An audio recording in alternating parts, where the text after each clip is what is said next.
Terima kasih banyak Bu Muna atas waktu, kesempatan dan juga eh, challenge-nya ya yang sangat luar biasa karena memang kita di tengah-tengah lagi proses Ramadan berpuasa tapi kita masih semangat ya Bapak Ibu semuanya untuk menyempatkan waktu sama-sama belajar dan istilahnya juga bagus banget ini ngaji luka ya. Nah, ini merupakan salah satu agenda yang dibuat atau program yang dibuat oleh Solusi Luka Indonesia. Mudah-mudahan ini bisa continuing ya, bisa berkelanjutan nggak hanya di bulan Ramadan tapi mungkin bisa diaplikasikan nanti setelah Ramadan juga.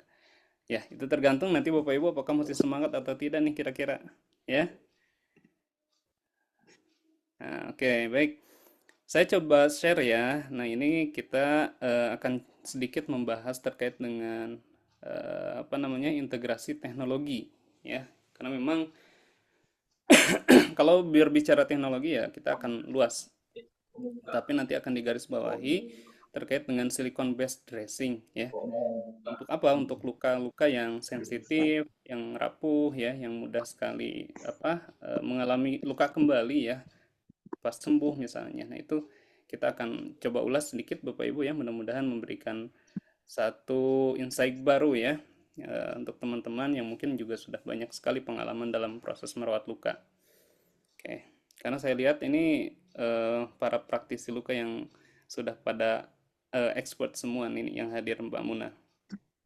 Oke, tadi udah dikenalkan ya sama Bu Muna bahwa saya adalah seorang perawat luka, perawat borok Bapak Ibu yang sudah mulai berkecimpung di dunia luka ini udah lama sekali dari tahun 2011 ya bareng Mbak Muna dan teman-teman semuanya di Walker Center.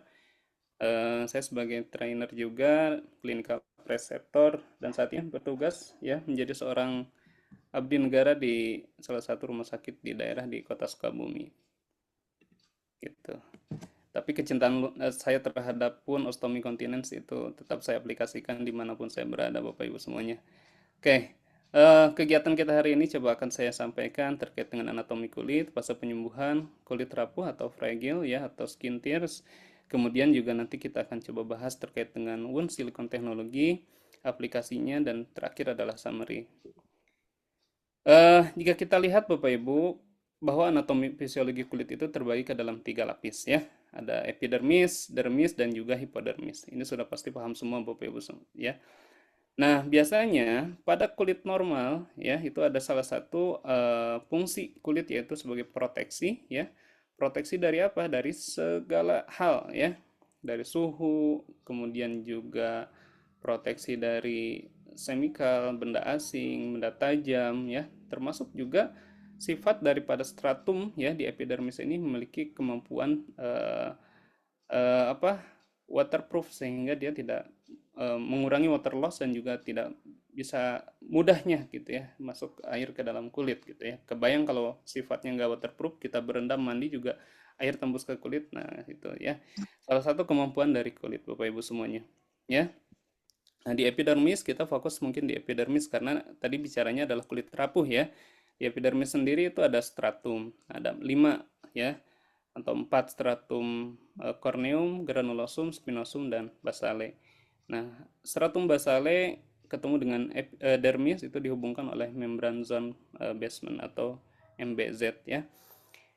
Nah, ini adalah salah satu fungsinya Bapak Ibu dari kulit itu sendiri ya, sintesa vitamin D, kemudian imun sistem gitu ya, dan seterusnya ya, termasuk juga kulit itu memiliki kekuatan dan juga elastisitas. Nah, biasanya nanti akan berubah.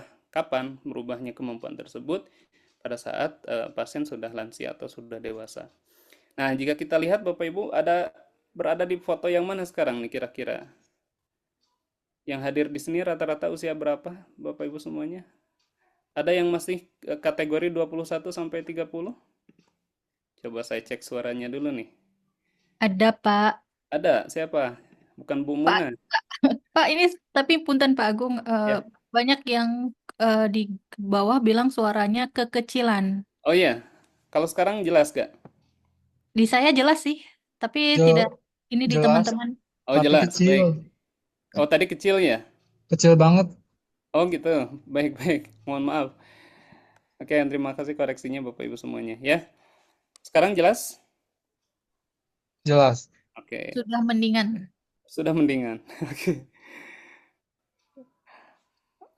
Oke, jadi Bapak Ibu semuanya, jika kita lihat tadi bahwa anatomi fisiologi kulit, anatomi kulit terdiri dari tiga lapis ya, dan memang dia akan berubah sesuai dengan kondisi atau pertambahan usia. Semakin bertambah usia, maka kemampuan kulit itu akan semakin berkurang ya. Nah ini juga nggak hanya kemampuannya saya, juga bentuk kulitnya juga pasti berkurang ya atau berubah. Nah, ini adalah perubahan-perubahan yang terjadi Bapak Ibu ya dari usia 20, 30, 40 ya sampai dengan 70 ya. Oke, bisa dilihat ya. Nah, biasanya apa sih yang terjadi pada pasien dengan lansia atau pada pasien lansia? Yang berubah adalah yang pertama tentu kemampuan kulit itu sendiri ya. Diakibatkan karena apa? Karena elastisitas ataupun penurunan kolagen di area kulit di kulit, kemudian juga apa namanya sensitivitasnya berkurang dan seterusnya ya. Kemudian juga selain itu ada penurunan melanosit. Melanosit itu sel melanin atau sel warna kulit ya. Biasanya aktif pada pasien-pasien atau pada orang yang memang aktivitas di luar ruangan ya, seperti terkena sinar matahari biasanya melanosit itu aktif dan kemudian biasanya berpengaruh terhadap eh, apa namanya warna kulit gitu ya. Kemudian penurunan Langerhans cell, kemudian penurunan suplai pembuluh darah dan elastisitas. Sehingga apa? Mga sarana sirita ya, na ulas sa pula sa mate. Kemampuan kulit tersebut juga berkurang ya, sehingga juga akan mengakibatkan apa? Mudahnya terjadi injury ya. Kemudian apa? Ketika sudah terjadi injury ataupun luka, maka penyembuhan juga biasanya akan lebih lama gitu ya. Dan apalagi ada lagi kondisinya more dry. Nah, biasanya pada pasien-pasien dengan pasien lansia ya, pada kulit pasien dengan yang sudah lansia, dia kulitnya akan kering ya. Akan kering dan dengan kering itu mudah sekali terkelupas ya. Dan apa akibatnya ketika terkelupas tadi? Mudah terjadi luka ya dan proses penyembuhannya akan lebih lama. Sehingga Bapak Ibu perlu penanganan yang komprehensif untuk kondisi ini. Nah, ini ya. Jadi kalau tadi bicaranya kulit ada tiga lapis, ya, memang di perubahan nggak hanya terjadi di kulit epidermisnya saja, Bapak Ibu. Bisa saja terjadi di area dermis dan hipodermis, ya, di semua lapisan kulit. Tetapi yang memang lebih signifikan pada pasien dengan yang sudah lansia, itu terjadi perubahan kondisi, ya, itu di kulit bagian epidermis, ya. Ini adalah salah satu contoh ketika misalnya kita masih muda nih Bapak Ibu. Ya, jadi epidermis tadi stratum yang 4 atau 5 lapis tadi itu masih utuh dan kuat.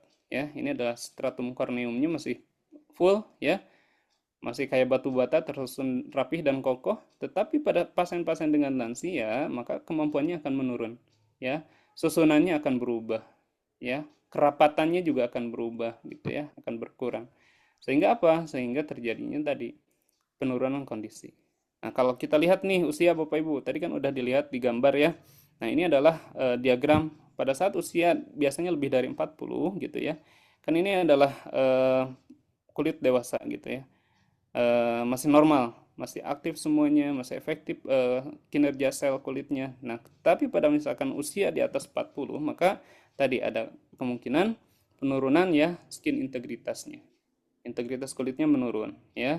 Kemudian eh, penurunan moisturizing factor. Jadi tadi kenapa kulitnya kering karena ada penurunan ini ya. Jadi kulitnya nggak lembab lagi, cenderung kering gitu ya.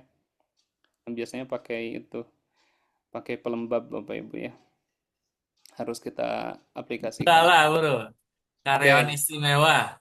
Kemudian juga ya penurunan kapasitas air dalam kulit ya. Jadi ya, kulit itu mengandung air juga, tetapi pada pasien lansia dia cenderung kering ya dan penurunan kadar air di kulit gitu. Jadi termasuk juga lipid atau lemak di area kulit juga berkurang. Nah, Bapak Ibu semuanya ya, dengan kondisi tersebut maka akan mengakibatkan salah satunya adalah vulnerable atau rapuh ya, kulitnya rapuh ya. kehilangan proteksi. Tadi ya, fungsi kulit sebagai proteksi dia dari hazard, trauma atau mikroorganisme itu akan menurun gitu ya. Kemudian juga eh, penurunan kondisi yang lain ya, termasuk fungsi imunitas kulit ya, itu juga akan menurun pada kondisi pasien dengan eh, lansia tadi yang memang memiliki dampak terhadap atau risiko terhadap vulnerable atau kulit rapuh ya. Jadi kalau misalkan pada pasien normal, pasien dewasa ya, kulit itu biasanya terjadi renewing atau pembaruan. Karena misalkan si stratum itu Bapak Ibu ketika misalkan kita terkena injury ataupun misalkan jangankan injury pada saat kita mandi digosok menggunakan yang agak kasar atau istilah lainnya adalah misalkan pada saat luluran, nah itu stratum corneum itu akan terkelupas, terbawa, tetapi dia akan renewing ya, akan membentuk kembali, akan memperbarui kembali ya, dan kulit mati yang tadi itu dihilangkan dan membentuk kembali sel atau lapisan kulit yang baru. Nah itu terjadi secara simultan dan terus menerus. Tetapi pada pasien-pasien yang tadi sudah lansia ini tidak terjadi Bapak Ibu. Oke, siapa saja sih pasien-pasien yang mengalami resiko terjadinya kulit rapuh? Nah, itu bisa terjadi pada pasien-pasien tadi yang lansia.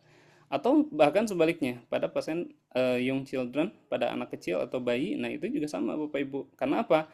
Karena kemampuan kulitnya belum begitu sempurna gitu ya. Kulitnya masih tipis. Nah, itu juga salah satu kondisinya dia terjadi risiko terjadinya kulit rapuh ya. Kemudian juga ada pasien-pasien dengan genetik ya seperti bulosa dan beberapa pasien dengan gangguan penyakit penyerta seperti pada pasien diabetes. Nah, pada pasien diabetes itu nggak nunggu dulu dia sampai tua, tetapi pada kondisi yang diabetes tidak terkontrol maka juga akan terjadi gangguan kulit. Oke. Tadi apa saja sih faktornya? Usia, kondisi kulit, dan juga termasuk faktor lingkungan, ya. Terlalu lama kondisinya dia dalam keadaan lembab, contoh misalkan pasien dengan gangguan imobilisasi pada stroke ya. Pada pasien stroke tidak diganti eh, diapersnya dalam jangka waktu yang cukup lama gitu. Nah, itu juga akan moisture di area kulit dan mengakibatkan luka atau lecet ya. Dan lama-lama bisa terjadi adanya luka ataupun juga pressure injury. Nah, itu biasanya dikenal dengan MASD, Moisture Associated Skin Damage. Atau karena geseran, friksi ya, atau karena tekanan yang bisa mengakibatkan kerusakan pada kulit Bapak Ibu semuanya ya.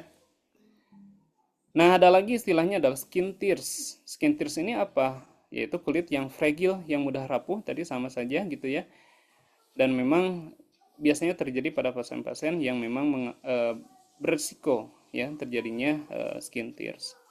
Nah, pada pasien dengan skin tear ini biasanya terjadi akibat adanya traumatik ya, karena adanya dorongan mekanik seperti tadi ya pada pasien yang pressure injury ataupun misalkan pada saat mobilisasi pasien dipindahkan dari tempat tidur atau digeser di tempat tidur. Nah, biasanya terjadi adanya luka. Ataupun misalnya pada pasien-pasien yang memang ada istilahnya marsi ya, atau pada saat penggunaan atau pengelupasan atau penarikan daripada plester, biasanya itu bisa terjadi adanya gangguan atau kerusakan atau luka di area kulit. Nah, kemudian ya dari skin tears ini Bapak Ibu bisa juga beresiko terjadinya adanya kronik atau luka kronik ya. Makanya kita perlu penanganannya bagaimana. Nah, ketika misalkan kita lihat lagi, yang pertama adalah penyebabnya, kemudian perawatan luka secara lokal, dan kita lihat kondisi pasien secara keseluruhan. Ya, kalau dari penyebab ya kita harus identifikasi penyebabnya kenapa pasiennya, misalnya karena dia imobilisasi. Ya, berarti kita harus bantu ambulasi, bantu prosesnya dia berpindah ataupun berubah posisi gitu ya. Nah, kalau misalkan eh, karena usia ya berarti kita harus perhatikan bahwa memang kita harus manajemen dan perhatikan dengan baik bahwa pasien tersebut mengalami risiko.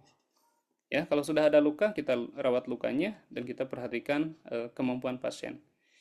Nah, saya coba untuk fokus di moisture balance Bapak Ibu karena nanti ini akan berkaitan dengan apa yang akan disampaikan, yaitu tadi ada penggunaan silicone based teknologi pada pasien dengan kulit rapuh atau kulit sensitif. Ya, jadi kita perhatikan apa yang bisa dilakukan di moisture balance. Ya, kita sepakati bahwa proses perawatan luka itu harus dilakukan secara moist atau lembab. Nah, termasuk juga pada pasien-pasien dengan skin tears. Yang diperhatikan tidak hanya prosesnya dia di luka saja, tetapi juga kita lihat di peri-wound skin-nya, ya. Jadi peri-wound skin ini harus kita perhatikan Bapak Ibu.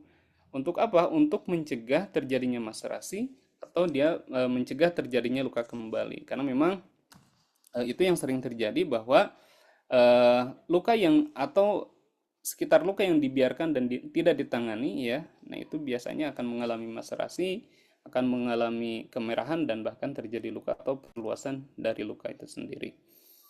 Kemudian kita perhatikan yang kedua yaitu adalah non-adherent ya. Jadi dressing yang digunakan itu tidak lengket ya, tidak nempel di area luka terutama pada jaringan granulasi dan juga pada kulit sekitar luka atau pada kulit atau pada luka yang baru terbentuk epitelisasi. Karena apa? Karena biasanya pada pasien-pasien yang baru saja terbentuk epitel, nah kemampuan atau elastisitasnya ataupun juga maturationnya itu belum terbentuk secara sempurna gitu ya Bapak Ibu. Karena memang untuk terjadinya proses maturasi yaitu butuh waktu cukup lama, bisa sampai 1 sampai 2 bahkan 3 tahun gitu ya. Jadi dalam waktu yang panjang itu ya kita tetap harus perhatikan supaya tidak terjadi atau tidak mengalami luka kembali. Ya. Dengan cara apa? Salah satunya ya kita harus perhatikan bagaimana kondisi kulit atau kondisi tadi luka dalam keadaan yang lembab. Gitu. Oke. Nah, ini kalau kita lihat di proses penyembuhan luka itu ada 3 ya. Ada inflamasi, proliferasi, dan terakhir adalah maturasi. Inflamasi biasanya terjadi 0 sampai dengan 3 hari. Nah, itu ditandai dengan adanya peradangan, adanya kemerahan, bengkak, nyeri, gangguan fungsi, ya, panas. Nah, itu adalah tanda-tanda inflamasi. Itu normal Bapak Ibu terjadi, tapi dalam jangka waktu maksimal ya, itu adalah 5 hari. Kalau lebih dari 5 hari, yaitu kita harus identifikasi, berarti ada masalah. Ya, luka mengalami masalah, biasanya luka mengalami perubahan kondisi dari tadinya lukanya akut menjadi luka kronis karena ada kontaminasi bakteri di situ. Ya. Kemudian yang kedua adalah proses proliferasi. Proliferasi itu adalah reepitelisasi dan pembentukan jaringan baru atau granulasi serta angiogenesis. Ya.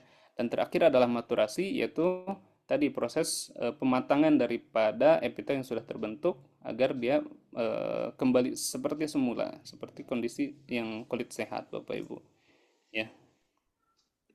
Nah, dalam proses penyembuhan luka itu salah satu ada yang berperan Bapak Ibu, terutama di fase proses proliferasi dan maturasi. Yang berperan adalah sintesa kolagen. Ya, untuk apa? Untuk membantu proses pertumbuhan jaringan baru pada granulasi serta proses pembentukan epitelisasi. Ya, jadi pembentukan epitel itu dilakukan ya dan dibantu oleh namanya sintesa kolagen. Didapat dari mana sintesa kolagen? Didapatkan dari protein yang dikonsumsi oleh pasien dan juga diproduksi sendiri oleh tubuh. Nah, tadi sintesa kolagen pada lansia biasanya berkurang. Sehingga apa? Sehingga kita harus pastikan dibantu ya, baik itu nutrisi ataupun mungkin tambahan suplemen yang mengandung kolagen tinggi seperti ya ada kapsul ikan gabus dan seterusnya ya. Nah, itu bisa dikonsumsi oleh pasien terutama pada lansia. Untuk apa? Untuk mempercepat tadi proses pertumbuhan jaringan baru dan menjaga agar kondisinya dia dalam proses maturasinya optimal ya. Oke. Oke, dalam kondisi tertentu Bapak Ibu, pada pasien yang mengalami abnormalitas atau proses penyembuhan luka yang abnormal atau tidak sesuai atau berlebihan, itu bisa terjadi adanya pembentukan sel parut atau jaringan parut yaitu pada proses maturasi tadi ya oleh kolagen. Dan memang kolagen ini diproduksi secara berlebihan sehingga dia akan terus tumbuh ya.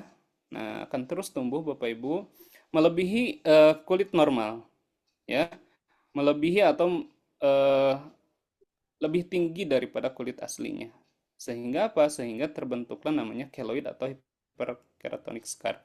Nah, mungkin ini terkait dengan keloid ini nanti akan dibahas lebih lanjut Bapak Ibu ya oleh Dr. Kip di sesi berikutnya ya. Nanti akan membicarakan terkait dengan apa itu keloid dan bagaimana cara proses penanganannya. Cuma saya singgung di sini karena nanti akan berkaitan juga dengan silikon teknologi yang akan kita gunakan gitu. Ya, nah itu biasanya terjadi di bagian epidermis. Nah, contohnya seperti ini Bapak Ibu. Gitu. Pasti timbul pertanyaan tuh, gimana caranya untuk menangani keloid ini? Ada beberapa teknik, tapi saya nggak akan bahas semuanya. Yang akan saya fokuskan yaitu terkait dengan manajemen keloid menggunakan silikon teknologi. Oke.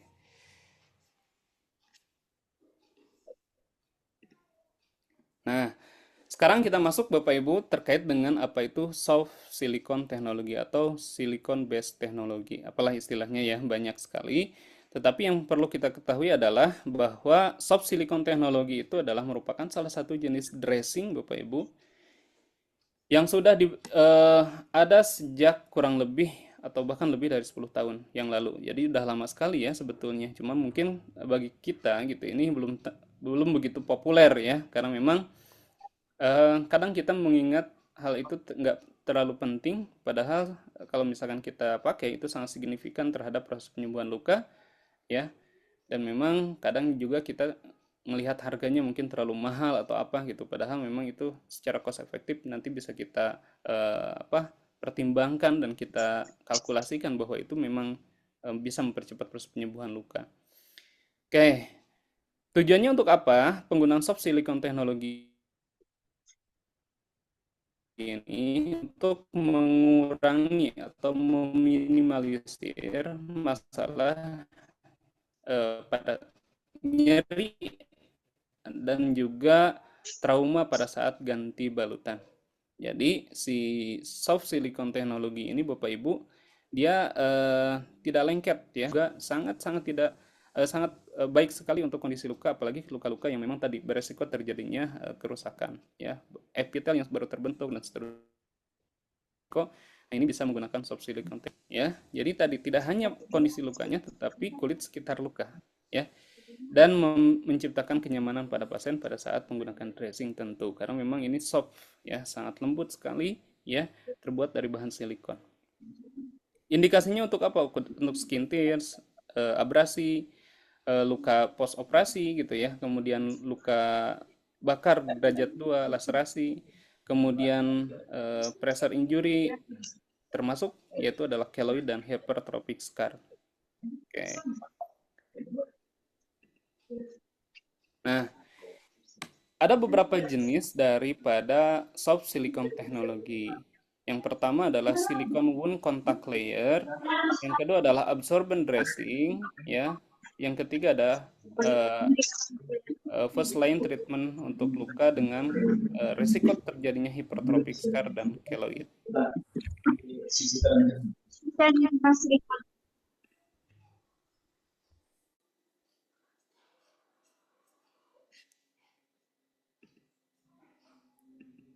Oke, yang pertama adalah silicone wound contact layer. Ya, biasanya tampilannya adalah bentuknya transparan seperti ini, Bapak Ibu. Kemudian juga kita memudahkan untuk melihat kondisi luka gitu ya. Kemudian ada pori, ada lubang ya. Nah, ini biasanya untuk memberikan akses si eksudat ya melewati silicone wound contact layer ini dan diabsorb oleh secondary dressing ya. Fungsinya untuk apa? Untuk meminimalisir rasa nyeri saat penggantian balutan dan juga melindungi area kulit di sekitar luka dari resiko maserasi. Ya, nah ini tadi ya bentuknya adalah tipis, fleksibel ya, dan juga ada apa? Ada lubang kecil di areanya, nah, gitu. Jadi seperti ini, Bapak Ibu. Ini ada pasien saya pada anak kecil pasca dengan luka yang memang dia sudah mengalami proses yang cukup lama. Jadi kondisinya lukanya ini sudah granulasi, tetapi epitelisasinya ini cukup lama, ya. Bahkan sesekali dia terjadinya maserasi kembali. Nah, ini contohnya seperti ini. Maserasi ini kalau misalkan dibiarkan, kunjungan berikutnya dia bisa aja makin luas Bapak Ibu dan terjadi luka. Nah, ini juga awalnya tidak ada luka di area sini, tapi karena ada maserasi yang dibiarkan Bapak Ibu, dan saat itu memang belum diaplikasikan menggunakan silicone wound contact layer, dan dia terjadi luka kembali seperti ini. Padahal harusnya dia sudah maserasi. Nah, kalau di area sini kenapa lukanya sulit sembuh? Karena memang dia prosesnya terjadi lukanya posisinya di area sendi ya, di area lutut. Jadi anaknya masih sering gerak-gerak dan dia sangat sulit sekali ya untuk sampai proses epitelnya terbentuk atau menutup. Nah, sehingga saya coba kemarin menggunakan silicone wound contact layer ini Bapak Ibu. Nah, cara aplikasikannya kita tinggal aplikasikan mungkin kalau misalnya Bapak Ibu menggunakan beberapa dressing, dia sebagai primary dressing ya. Dia langsung nempel ke area luka ya, sama dua-duanya, dan kemudian baru dia digunakan atau ditambah dengan secondary dressing. Nah, di sini saya menggunakan foam ya, kemudian menggunakan fiksasi. Oke. Nah, ini adalah Perigard ya namanya, dari Unicell Bapak Ibu. Jadi memang masih belum banyak ya di Indonesia khususnya silicone wound contact layer ini masih sangat jarang sekali. Tetapi kalau misalkan saya lihat, nah ini saya aplikasikan tanggal 14 ya, dengan tadi kondisinya ada maserasi, kemudian ukuran luka yang cukup besar. Nah, tetapi pada saat dibuka kembali atau ganti balutan, yaitu tanggal 18 ya, ini maserasi yang tadinya dikhawatirkan terjadi luka ini berkurang cukup signifikan Bapak Ibu. Karena tadi kan dia tercover oleh si silicone wound contact layer di sini. Gitu. Jadi sangat efektif sekali Bapak Ibu. Oke. Nah, kemudian yang kedua ya, ada proses pembentukan epitelisasi. Bisa kita lihat nih, epitelnya yang tadinya sedikit nih Bapak Ibu, dia bertambah banyak di area sini. Dan ukuran luka juga berkurang sekitar 2 cm ya untuk panjang dan lebar. Sama yang ini juga terkontrol, dia karena menggunakan foam juga terkontrol hipergranulasinya. Ya, jadi memang salah satu keuntungan kita ya dalam proses perawatan luka, terutama pada luka-luka yang sensitif ya. Ini kan contohnya pada anak ya. Jadi kulit pada anak itu sangat-sangat rapuh. Epitel yang baru terbentuk, apalagi kan anak nggak bisa kontrol geraknya dia sendinya gitu ya. Dia aktif ya. Sehingga apa? Sehingga luka di proses di area pergelangan atau di area sendi ini akan mengalami proses penyembuhan yang cukup lama ya. Atau bahkan dia bisa berhenti Bapak Ibu ya. Apalagi kalau perawatan lukanya tidak baik, itu bisa mengakibatkan lukanya berhenti proses penyembuhan atau stuck wound healing karena adanya terjadinya trauma. Oke, dan memang silicone wound contact layer ini salah satu yang efektif kalau menurut saya. Ya, dan juga kita beberapa kali aplikasikan di luka-luka yang lain. Oke.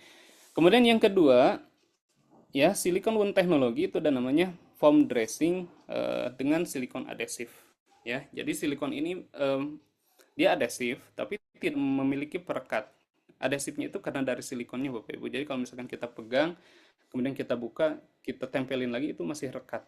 Ya, jadi dia tidak akan berkurang, masih segitu-gitu aja kerekatannya. Tetapi memang tidak bisa sebagai plester atau apa karena memang nggak begitu kuat ya, karena itu rekatnya dari silikonnya. Nah, foam Bapak Ibu pasti sudah paham atau mengerti dengan foam, udah familiar ya. Tetapi yang kali ini kita gunakan itu adalah foam dengan adanya lapisan silikon. Gitu.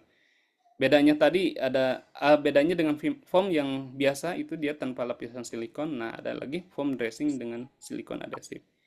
Jadi tujuannya untuk apa, Bapak Ibu? Sama ya, sama halnya dengan foam pada umumnya. Jadi dia sebagai absorbent ya untuk eksudat ya, menyerap eksudat gitu ya. Dan juga mencegah adanya kerusakan pada kulit sekitar luka karena memang bisa saja ketika eksudatnya tidak tertangani dengan baik, maka biasanya mengakibatkan adanya maserasi di kulit sekitar luka ya. Kemudian proses penyerapannya itu terjadi lebih cepat. Karena dia ada lapisan silikonnya, maka proses penyerapan eksudatnya itu terjadi lebih cepat. Dan yang paling penting ini, Jadi dia karena ada wound contact layer silikonnya ini, maka akan membantu proses absorben atau proses penyerapan luka dan mengunci ya agar eksudat tidak kembali ke luka. Karena misalkan ada foam yang memang tanpa silikon atau foam yang biasa itu tidak memiliki kemampuan daya kunci atau apa untuk menghindari terjadinya maserasi kembali.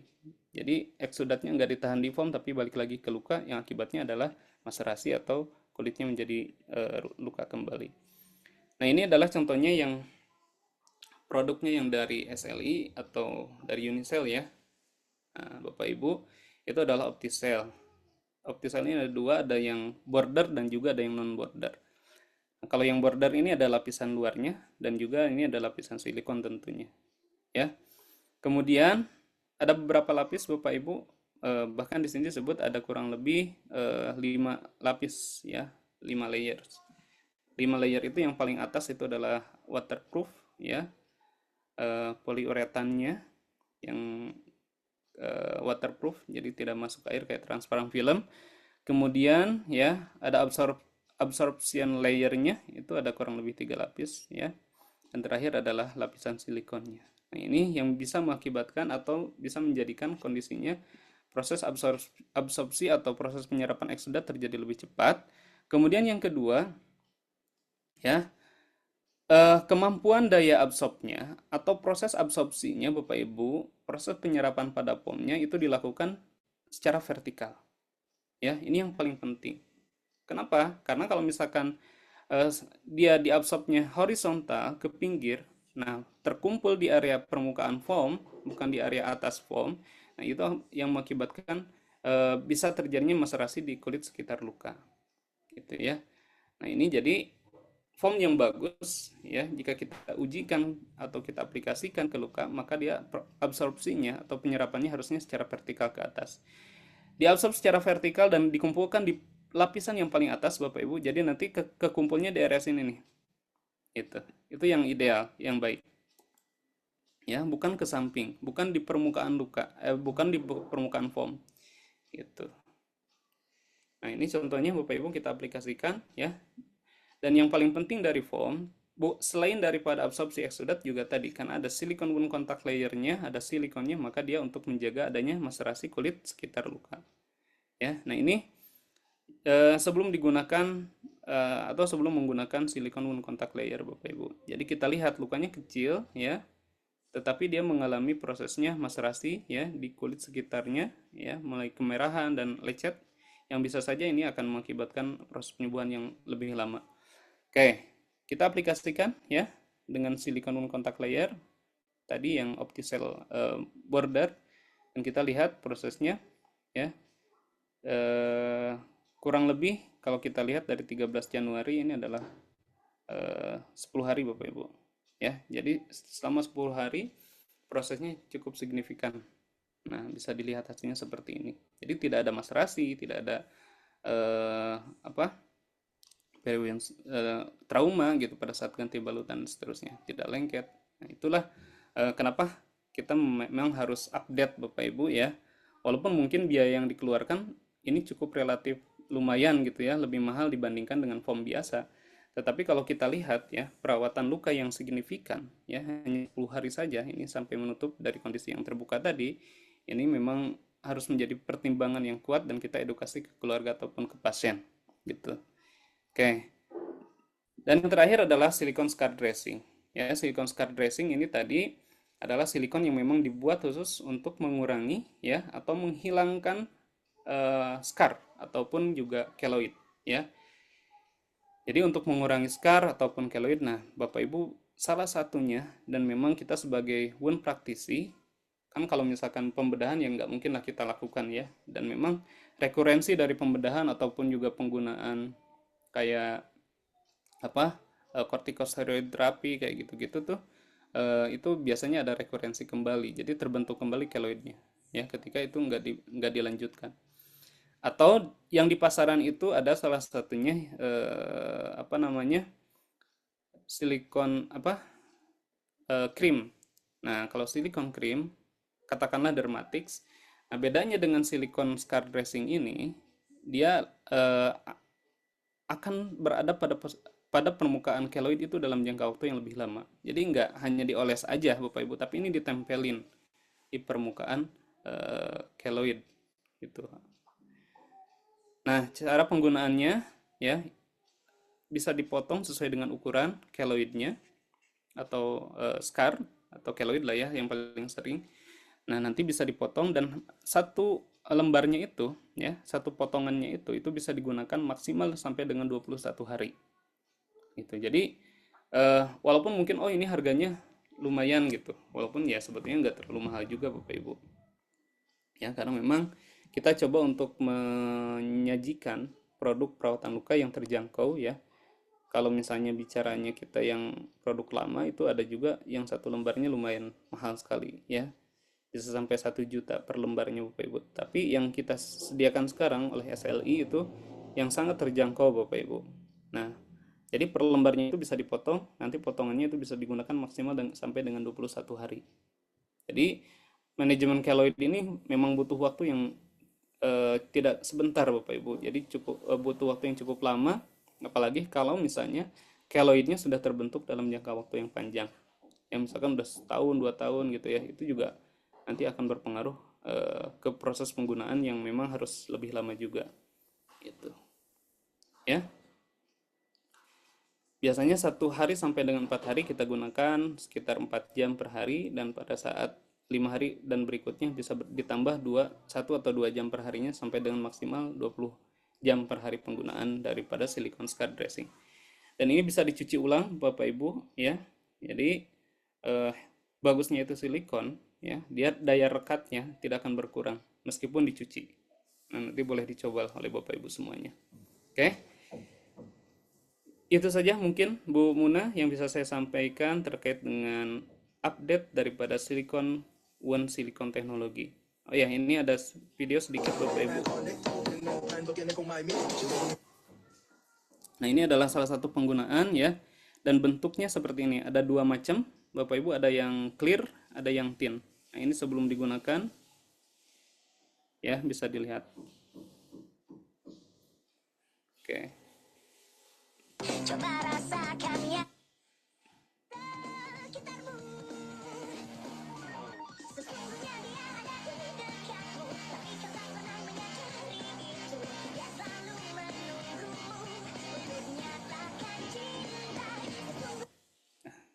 Itu ya Bapak Ibu ya.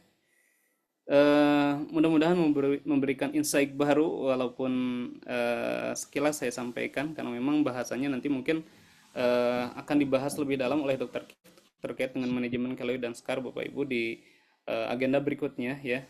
Tapi tadi bahwa kita harus update Bapak Ibu keilmuan bahwa memang terkait dengan manajemen perawatan luka kita nggak bisa hanya mengandalkan kondisi dressing yang seperti biasanya, tapi kita juga harus coba untuk upgrade dressing dengan tadi ada efektivitas dan hasil yang memang signifikan Bapak Ibu dari penggunaan silicone wound based teknologi ini. Gitu. Ya, terima kasih. Saya kembalikan ke Bu Muna, mungkin barangkali ada pembahasan ataupun juga pertanyaan lain dari teman-teman semuanya. Oke, terima kasih banyak Pak Agung. Ini materi silikon ini sebenarnya memang menarik banget untuk dibahas ya Pak. Apalagi apa namanya, keloid tadi yang terakhir, banyak tuh kasus-kasus nggak hanya pasien diabetes, pasien yang dirawat, tapi di masyarakat umum tuh hampir rata-rata pasti punya keloid. Dan produk silicone scar dressing ini emang terbukti banyak case-nya juga yang cukup memudarkan bekas keloidnya dan meratakan kulit yang tadinya ada benjol-benjol habis keloid, habis dengan penggunaan silicone scar dressing ini jadi kulitnya lebih rata dan mulus lagi. Nah, Pak Agung, ada beberapa pertanyaan nih, ada di kolom chat. Bapak Ibu, tapi sebelumnya saya ingin bertanya apakah ada yang mau open mix gitu. Karena kalau yang open mix secara langsung dengan Pak Agung, itu akan dapat hadiah dari Solusi Luka Indonesia yang akan dikirim langsung ke tempat Bapak dan Ibu. Ada Bapak Ibu kalau yang mau open mic, kita open mix gitu ya. Boleh raise hand kalau mau bertanya, karena yang bertanya secara langsung akan mendapatkan hadiah dari Solusi Luka Indonesia berupa Medcovazin Silver. Ya, Bu, Oh, Ibu ada. Muna. Tadi tentang keloid agak menarik. Perkenalkan, saya Irfan dari Cirebon, Pak Agung. Eh, Beberapa pasien sesudah mengalami perawatan luka itu pada proses akhirnya ada beberapa yang memang terjadi keloid, Pak. Nah, untuk tata laksananya sendiri, itu apakah tetap protapnya kita bersihkan, kita cuci, kita lakukan wound healing lah, atau memang hanya sekedar dibersihkan saja menggunakan cairan non toksit, atau seperti apa prosesnya? Lalu untuk apa namanya? Tadi nama dressingnya apa itu? Dermalin. Oh, dermaling ya. Untuk dermaling ini eh, ya boleh dikatakan harganya gitu kurang lebih. Oh ya, boleh. Di-spill harganya Bu Muna. Oke. Sudah Pak pertanyaannya? Sementara itu cukup. Nah, Baik. terus kalaupun misalkan tidak ditangani setelah proses penyembuhan luka itu selesai, lalu dia terjadi keloid, ini sebetulnya keloid ini akan bermasalah tidak begitu? Baik. Bu Muna boleh dijawab langsung? Mangga, Pak Agung. Baik. Bagus sekali, terima kasih Pak Irfan. Dari Cirebon dari mana ya Pak? Dinas di mana Pak? Cirebon saya dari Lemah Abang, Pak. Oh ya. Dinas di? Puskesmas Astana Japura. Kebetulan kalau sore itu praktek pribadi, Pak, perawatan luka. Wih, mantap ini. Berarti ini lagi pasien lagi ngantri kayaknya di luar nih Pak. Oh, kebetulan ini jam-jam pulang di Oh, puskesmas, praktek nanti jam 4, Pak. oh berantai jam 4. Wih, mantap sekali ini. Tapi buka praktek perawatan luka ya Pak? Buka praktek perawatan luka, Pak. Dulu apa? CSSC atau CSSC apa? Pada waktu itu ikutnya CDWM, Pak, Certificate Diabetes Wound Management, Oh khusus ya, pada perawatan luka diabetesnya. baik, baik, baik. Boleh nanti Pak upgrade lagi Pak, biar Ya, lebih update. Baik, bagus sekali. Terima kasih Pak Irfan. Pertanyaannya luar biasa ya. Nah, tadi ada beberapa pertanyaan kalau saya simak. Yang pertama, bagaimana cara proses perawatan lukanya? Jadi penggunaan tadi Pak, ada kan kita ada tiga kategori ya. Yang pertama adalah silicone wound contact layer, kemudian yang kedua adalah em, foam dengan adhesif silikon, yang ketiga baru ini soft silicone untuk scar. Nah, yang dua tadi itu digunakan pada saat pasien masih ada luka. Tetapi untuk silicone scar dressing ini atau dermalin ini digunakan pada saat lukanya sudah menutup gitu. Jadi nggak bisa digunakan pada saat masih ada luka gitu ya. Jadi digunakannya kapan? Pada saat luka sudah menutup atau dia sudah epitalisasi lah katakanlah begitu. Tetapi epitel juga ditunggu dulu biasanya nggak langsung dipakaikan apa namanya dermalin ini Pak, nggak bisa karena kenapa? Karena memang tadi kan ada range waktu 1 sampai 4 hari atau 1 sampai 5 hari lah itu tergantung preferensi kita dan melihat kondisi pasien. Nah, itu biasanya ditunggu dulu untuk melihat apa. Jadi penggunaannya kenapa dibatasi sampai 4 atau 5 jam? Untuk melihat adanya resiko. Resiko kayak misalkan apakah cocok dengan silicone dressing pasiennya ataupun juga ada kemerahan gitu. Nah, biasanya kalau ada resiko-resiko seperti itu kita hentikan. Nah, bagaimana cara perawatan lukanya? Ya, cara perawatan lukanya seperti biasa, kita menggunakan perawatan proses biasa ya, pencucian. Cuma harus diperhatikan, proses pencucian luka juga harus menggunakan yang memang betul-betul tidak ada resiko terjadinya trauma pada luka gunakan cairan pencuci luka yang non toksik, bisa menggunakan PHMB, HOCl, kemudian yang lainnya. Dan juga pastikan cuci luka dengan bersih menggunakan sabun cuci luka ya. Nah, kita juga dari Metcovazin itu ya, solusi luka juga menyediakan adanya Metcovazin sabun cuci luka yang baru Bapak Ibu semuanya ya. Dan itu memang sudah diproduksi secara apa namanya pabrikasi ya dan juga sudah teruji klinis. Kita mengujikan klinis penggunaan sabun cuci luka ini dengan efektivitas 99% terhadap bakteri. Jadi proses pencucian luka tetap menggunakan prosesnya 3M, Pak, tetapi hindari adanya trauma. Nah, tadi kan pembentukan keloid itu diakibatkan karena ada prosesnya dia pembentukan kolagen atau sintesa kolagen yang berlebih di area luka atau pada saat proses penyembuhan luka di tahap proliferasi dan maturasi, terutama di maturasi. Nah, faktor lain kenapa terjadinya hyperkeratonik scar atau juga pembentukan keloid itu bisa diakibatkan karena proses perawatan luka yang tidak tepat, ya.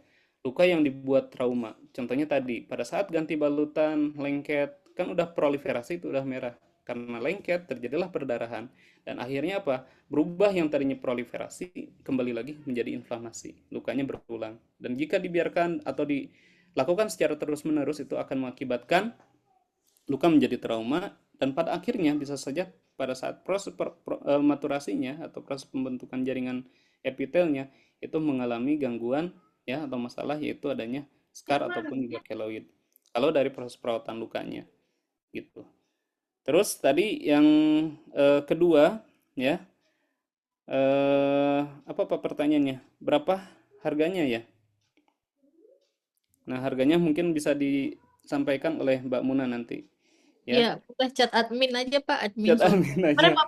ya, Nggak mahal, Pak. Kalau dulu ya, sebelum adanya Dermalin, terus terang kita mengalami kesulitan. Karena memang teori silikon ini sudah sejak lama. Tetapi memang keberadaan dressingnya di Indonesia ini sangat-sangat susah kita temukan, Pak. Dulu tuh pernah kita pakai Cicaker, Pak. Cicaker yang punyanya Kalbe Pharma, ya. Smith Nephew sih sebetulnya, tapi dibawa oleh Kalbe Pharma ke Indonesia. Nah, ada namanya Cicaker. Itu satu lembarnya bisa sampai 1 juta. Bahkan lebih gitu ya, kalau dirincikan. Nah, memang itu bisa dipotong, tetapi mengingat harganya yang cukup tinggi atau yang cukup mahal lah gitu ya. Nah, akhirnya kita kerjasama dengan Unicell untuk membawa ke Indonesia, namanya adalah Dermalin. Dermalin itu ada kurang lebih nggak nyampe 200.000 Pak, ya. Ada yang ukuran kecilnya itu kurang lebih 100, yang besarnya kurang lebih 150 atau berapalah. Saya kurang begitu hafal kalau harga Pak, ya. Nah, jadi mengingat tadi dengan harga yang sekian, tapi efektivitas penggunaan yang sangat baik gitu. Terus kemudian yang kedua, penggunaan dari Dermalin ini ya tadi bisa digunakan dalam jangka waktu yang panjang. Jadi satu lembar itu bisa aja, misalkan tadi kan satu lembar dipotong tuh, potong 4 misalnya, berarti kan jadi 4 lembar. Nah, satu lembarnya itu bisa digunakan sampai dengan 21 hari. Berarti 4 lembar itu kurang lebih 80 hari. Gitu ya. Satu seatnya itu berarti 80 hari. Jadi kita kalau bicara cost-nya ya memang efektif sekali.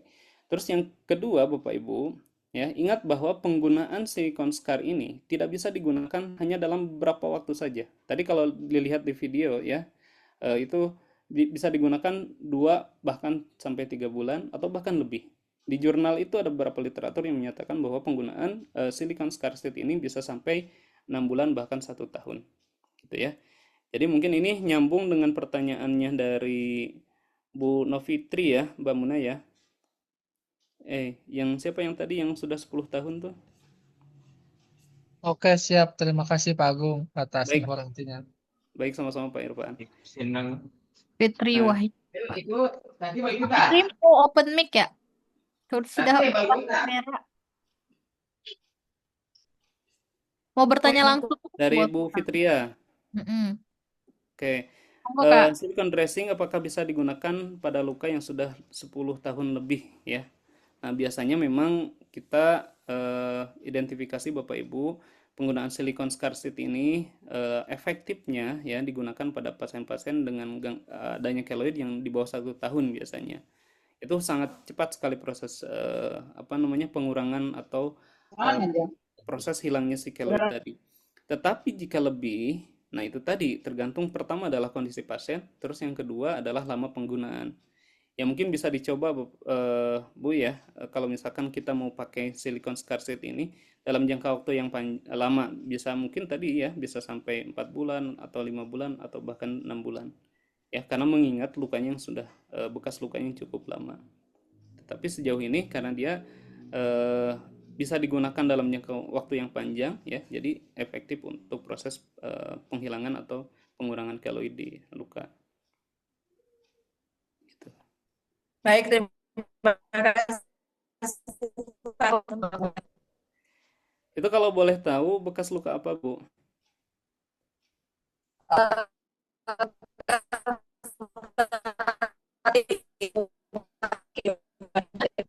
Terputus Bu, suaranya. Terputus-putus suaranya, Bu.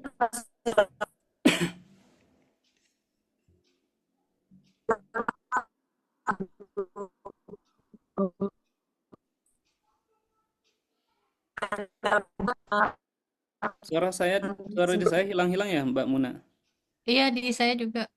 Mungkin kameranya nggak apa-apa Mbak Fitri di nonaktifkan karena kadang karena kamera jadi sinyalnya ngeleng. Ya, monggo. Halo, Ya, ini jelas Kak. ya. Memang awalnya kena tinder kebakar langsung dari sinar matahari panasnya.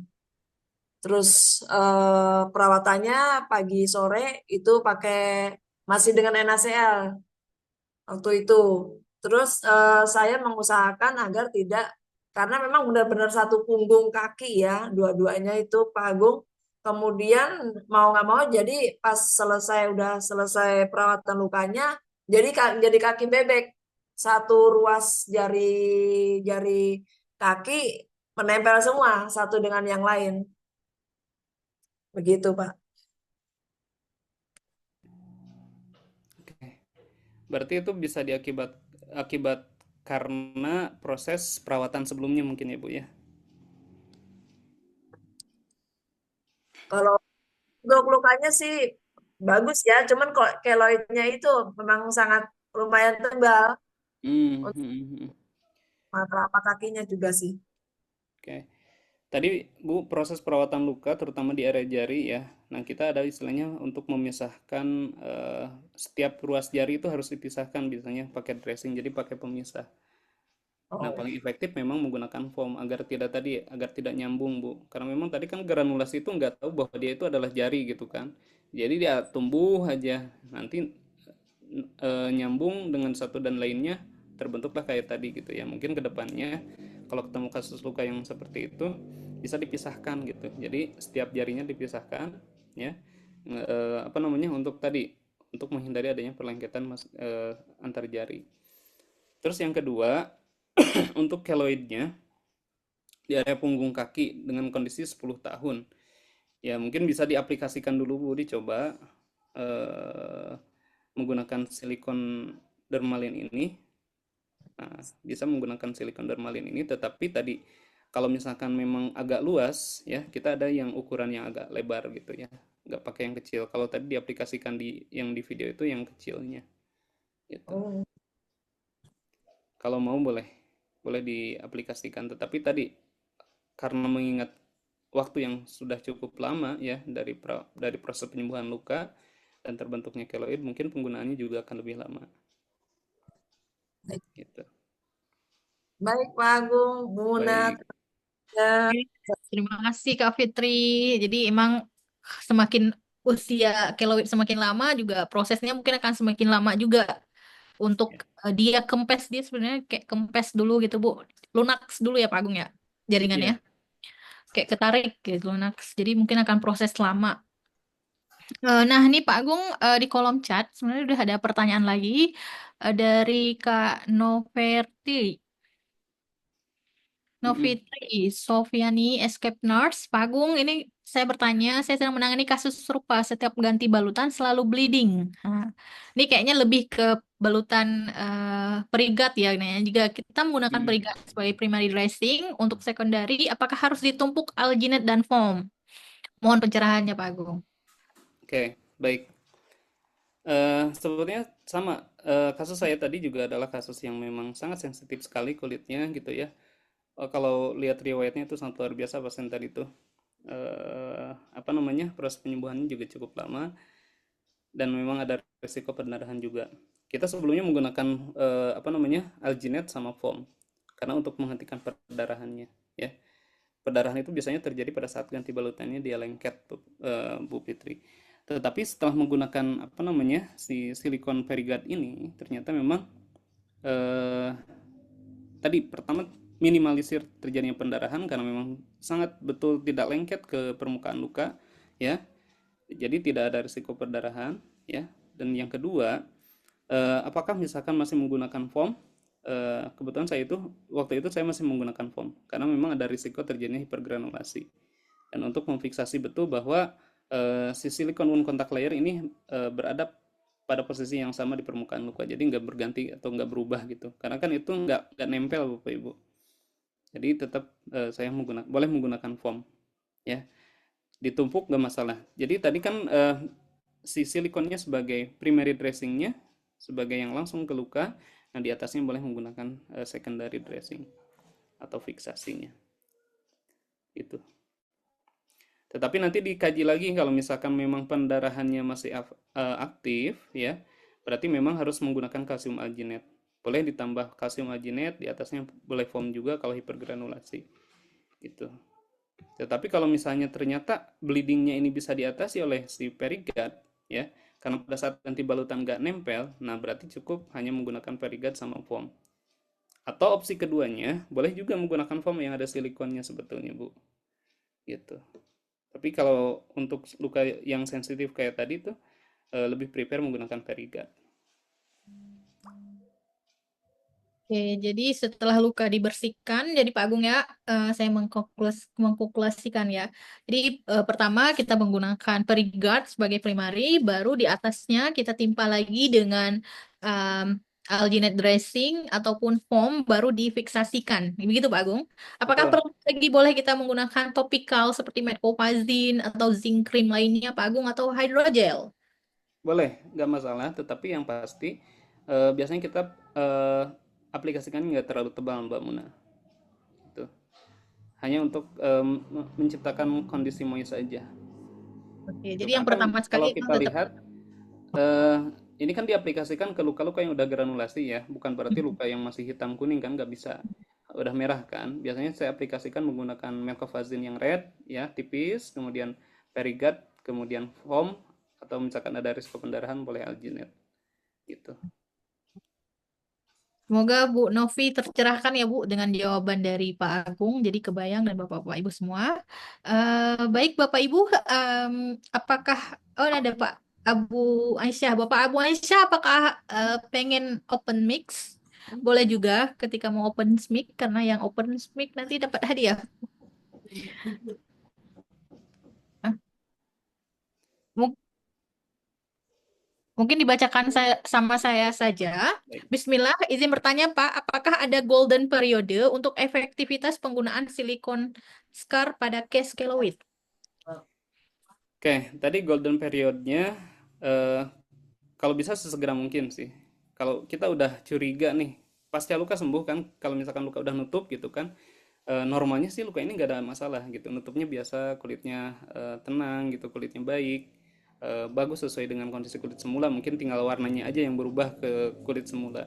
Nah kalau misalkan aman seperti itu ya kita nggak usah gunakan. Tetapi ketika ada tanda-tanda masalah, ya, oh ini kok kayak lebih gitu ya, dia lebih tebal atau lebih tinggi dari posisi kulit yang awal, atau misalkan ada warna yang berubah gitu signifikan karena ada apa tadi ada scar atau keloid gitu. Nah, itu harus segera diaplikasikan.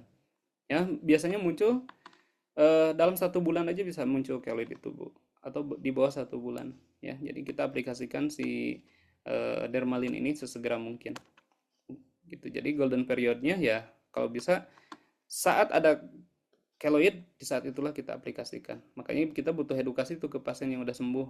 Apalagi pasien-pasien yang memang ada risiko ya, ada risiko keloid, ataupun juga pada pasien yang pasca operasi sesar gitu ya, atau pada pasien dengan luka bakar. Nah, itu juga perlu adanya edukasi.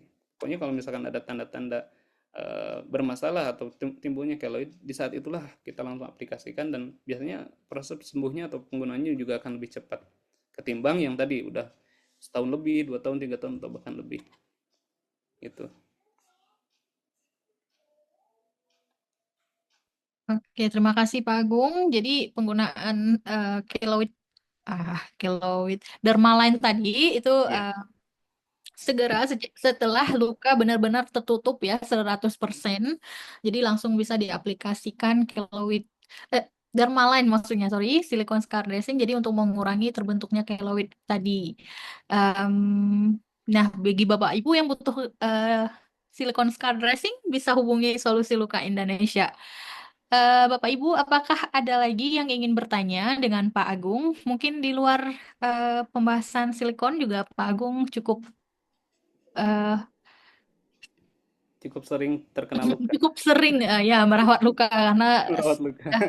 sudah 20 hampir berapa tahun Pak? 15 tahun nih ya di Ya, dunia berarti saya udah tua perlukaan. ya, Bu Muna ya. Iya, di dunia perlukaan. Saya Ini juga ada yang ngechat langsung ke saya, ada yang japri nih, Bu Muna. wah, Boleh iya dijawab Pak. ya? Boleh Pak. Heeh. Ini ada pertanyaan, apakah si dermalin ini bisa dilepas pasang? Ya. Terus kalau misalkan pada saat mandi gimana? Apakah dilepas terus bisa dipasang lagi? Eh, Bisa bertahan berapa lama? Tadi jawabannya ya, bisa ini dilepas pasang Bapak Ibu semuanya. Jadi dermalin itu bisa dilepas dan dipasang kembali, bahkan kalau kotor bisa dicuci dan ditempelin lagi. Tetapi memang daya rekatnya nggak sekuat kayak plester Bapak Ibu. Tetapi ketika dilepas pasang nggak akan berkurang kayak plester. Karena kalau plester dia daya rekatnya kuat, tetapi kalau udah dilepas ya udah nggak bisa dipakai lagi. Nah kalau ini silicone based dressing ini itu dia daya rekat ada, tetapi nggak sekuat plester, tetapi nggak berkurang pada saat kita lepas dan pasang. Ya, kalau saat mandi, saat wudhu ya kita lepas dulu. Misalkan tadi ada yang di area wajah nih, ya. Eh, Apa namanya? Pertanyaannya Bu Mercy di area wajah gitu ya. Ya itu bisa dilepas dulu. Misalkan pada saat tidur kita pasang lagi atau pada saat dia apa namanya? Nggak terkena apa gitu kita pasang lagi nggak masalah. Jadi boleh dibuka dan dilepas ya, Dan waktu dipasang kembali. penggunaannya bertahap ya Pak. Jadi Ya, dia cuma ya tadi bertahap, nggak bisa langsung lama gitu jadi untuk nggak satu menghindari. hari langsung full gitu kan. Ya. Terus bisa bertahan berapa lama ditempelinnya itu maksimal 21 hari. Tapi kalau udah memang dia betul-betul nggak bisa dipakai lagi ya nggak usah dipaksain. Tetapi biasanya efektif sampai dengan 21 hari gitu. Ya, betul sekali. Terima kasih Pak Agung. Dermaline ini emang apa ya? Sebenarnya kalau dihitung cuma 1.000 sehari ya. Jadi cuma 1.000 sehari dalam penggunaannya kalau karena produknya kan bisa kecil, bisa dipotong dan Ya. bisa digunakan berulang kali sampai 21 hari dan itu cukup cost efektif saya rasa daripada dibandingkan kita ke operasi dan laser gitu ya. Ke klinik kecantikan yang mungkin costnya lebih akan besar. Nah, Pak Agung, di sini ada juga penanya lagi dari Mbak Heni. Selamat sore Pak, izin bertanya. Untuk penggunaan foam silikon pada luka dekubitus yang sudah di fase maturasi, apakah tetap bisa efektif kos? Terima kasih. Oke.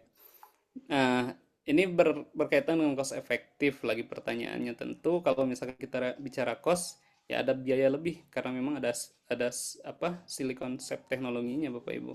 Kalau misalkan kita bicara bandingkan head to head dengan foam gitu ya, dengan foam yang lain yang tanpa ada silikon tentu dia akan lebih mahal.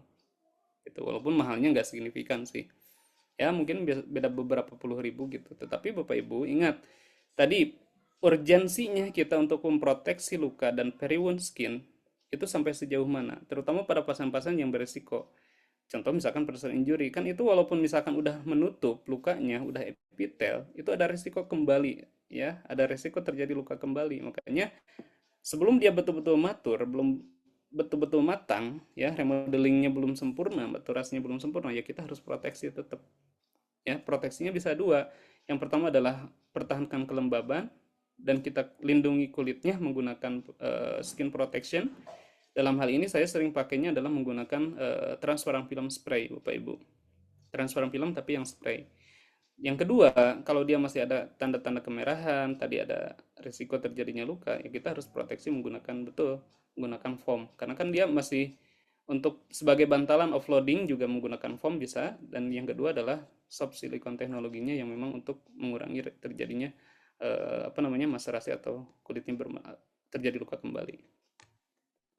Gitu. Baik, saya setuju sekali nih Pak. Ini karena maksudnya kita jangan lebih apa urgensi juga ya. Jangan gara-gara ini fase udah bagus nih lukanya, sudah masuk mau maturasi sedikit lagi, tapi tiba-tiba kita beralih ke form yang lain karena tadi alih-alih untuk menghemat cost efektif, namun eh, dengan kesalahan itu nanti akan malah memperlambat proses penyembuhan lagi sehingga kita balik lagi ke inflamasi lagi nanti ini proses penyembuhan luka. Ini kasihan banget gitu. Jadi pasiennya juga yang jadi korban. Jadi emang perlu kehati-hatian di sini gitu. Jangan sampai sudah sedikit lagi mau nutup kita beralih form yang lain dan prigel lagi dan inflamasi lagi, kita mulai dari awal lagi. Itu cukup beresiko ya pada pasien dekubitus. Baik Bapak Ibu, Pak Agung, ini ada satu lagi Pak Agung. Tadi Kak Fitria ya. Oh, ini gampang Kak di solusi luka ada. Dicek ke Bu Em, Mona saja ya udah. Iya, nanti di grup aja di admin solusi luka boleh Kak langsung untuk penggunaan form sila. Mungkin sudah tidak ada lagi penanya Pak Agung dari hari ini. Em, dan waktu juga sudah menunjukkan 3:30 ya. Mungkin teman-teman yang di Indonesia bagian timur sudah ngabuburit ceritanya ini. Dan Pak Agung juga mau ngabuburit ya. Ya, Eh, siap. Baik Pak Agung, terima kasih banyak sudah hadir dalam ngaji luka hari ini. Eh, Informasinya sangat informatif sekali, dapat hal banyak yang kita dapat hari ini dan teman-teman juga bisa mengaplikasikan apa yang didapat hari ini. Terima kasih banyak Pak Agung.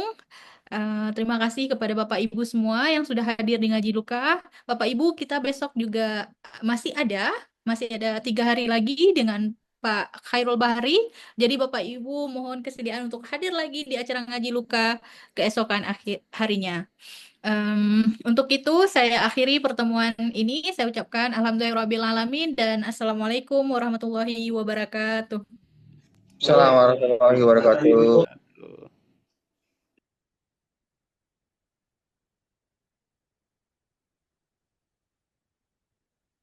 Izin Bapak Ibu mengen-kan Zoom-nya.